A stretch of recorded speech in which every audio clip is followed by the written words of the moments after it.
Hello friends, அஸ்ஸலாமு அலைக்கும். இன்றைக்கி ஒரு ஹோட்டல் ஸ்டைலில் வெஜ் தம் பிரியாணி தான் நம்ம பார்க்க போகிறோம். வாங்க நம்ம கிச்சனுக்கு போயிடலாம்.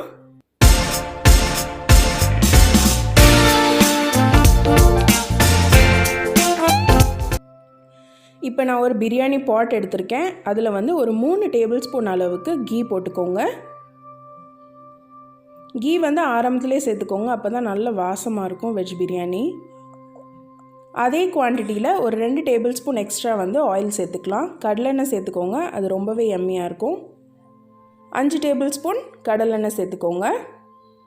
இப்போ ரெண்டும் நல்லா சூடானதுக்கப்புறம் பட்டை, கிராம்பு, ஏலக்காய் தாளிப்புக்கு சேர்த்துக்கலாம். இதில் ஒரு 3 பெரிய வெங்காயம் இந்த மாதிரி ஸ்லைஸ் பண்ணி சேர்த்துக்கோங்க. வெஜ் பிரியாணிக்கு எப்பயுமே ரொம்ப வெங்காயம் வதக்கக்கூடாது, ஓரளவு வதங்கினா போதும். அதாவது லைட் அந்த கோல்டன் கலர் வர்றதுக்கு முன்னாடி அளவுக்கு நம்ம இதை வதக்கணும். இப்போது ஓரளவு அந்த பிங்க் கலராக ஆனதுக்கப்புறம் ஒரு கைப்பிடி அளவு புதினா இதில் சேர்த்துக்கலாம். இப்போ ஒரு 6-7 பச்சை மிளகா சேர்த்துக்கோங்க. உங்களுக்கு காரம் எவ்வளோ வேணுமோ, பச்சை மிளகா எக்ஸ்ட்ரா போட்டிங்கன்னா டேஸ்ட் அந்த பச்சை மிளகா வாசத்தோடு சூப்பராக இருக்கும். ஸோ இப்போது இதில் 4 டேபிள் ஸ்பூன் அளவுக்கு நான் இஞ்சி பூண்டு பேஸ்ட் போடுறேன்.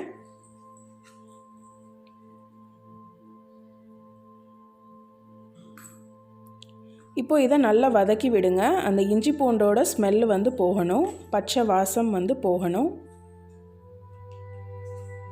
இப்போது இதில் நான் தேவையான அளவு வெஜிடபிள் சேர்த்துருக்கேன். கேரட், பீன்ஸ், உருளைக்கிழங்கு, அப்புறம் 2 தக்காளி கட் பண்ணி இதில் சேர்த்துருக்கேன். இதை நல்லா கலந்து விட்டுருங்க. கலந்து விட்டுட்டு ஒரு 5 நிமிஷம் மூடி போட்டு வேக விடுங்க. ஏன்னா வெஜிடபிள்ஸ் ஈஸியாக வெந்துடும். ஸோ அந்த பொட்டேட்டோ வேகிறதுக்கு தான் டைம். இப்போ 1 டேபிள் ஸ்பூன் அளவுக்கு கரம் மசாலா ஆட் பண்ணிக்கோங்க.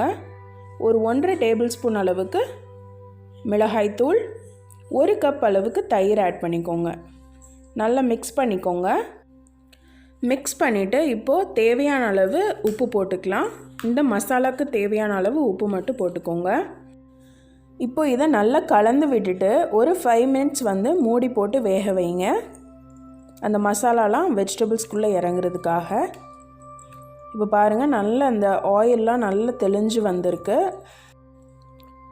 இப்போது இதில் 1 கப் அளவுக்கு நான் வேக வச்ச சோயா, அதாவது சுடு தண்ணியில் போட்டு நல்லா பிழிஞ்சு எடுத்து இதில் சேர்த்துக்கோங்க. சோயா ஆப்ஷனல் தான், நீங்கள் வேணும்னா சேர்க்கலாம், இல்லைனா வேண்டாம்.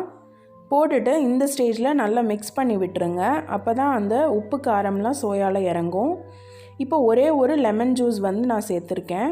ஒரு மீடியம் சைஸ் லெமனோட ஜூஸ் எடுத்து சேர்த்துக்கோங்க.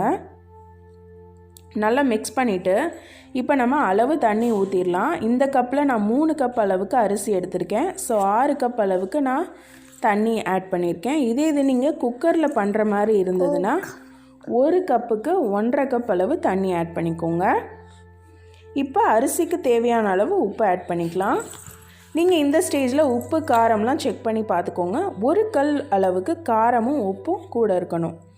இப்போ 1 கைப்பிடி அளவுக்கு மல்லி இலை சேர்த்துக்கலாம். சேர்த்துட்டு மூடி போட்டு நல்லா தளன்னு கொதிக்கணும். அது இப்போ பாருங்கள், நல்லா கொதிக்க ஆரம்பிச்சிருச்சு. இந்த ஸ்டேஜில் நான் ஊற வச்ச ஒரு 1/2 அன் ஹவர் ஊற வச்ச சீரக சம்பா அரிசி சேர்த்துருக்கேன். உங்களுக்கு விருப்பம் இருந்ததுன்னா பாஸ்மதி கூட நீங்கள் ஆட் பண்ணிக்கலாம். இப்போ இதை ஒரு 5 to 6 நிமிஷம் வரைக்கும் மூடி போட்டு வேக விடுங்க. தண்ணி அப்படியே கம்மியாகணும். ஸோ அது வரைக்கும் பாருங்கள், நல்லா கம்மியாயிடுச்சு. ஒரு 1/2 பாயில் ரைஸாக இருக்குது. இப்போ இந்த ஸ்டேஜில் ஒரு 3 to 4 டேபிள் ஸ்பூன் அளவுக்கு நெய் சேர்த்துக்கோங்க.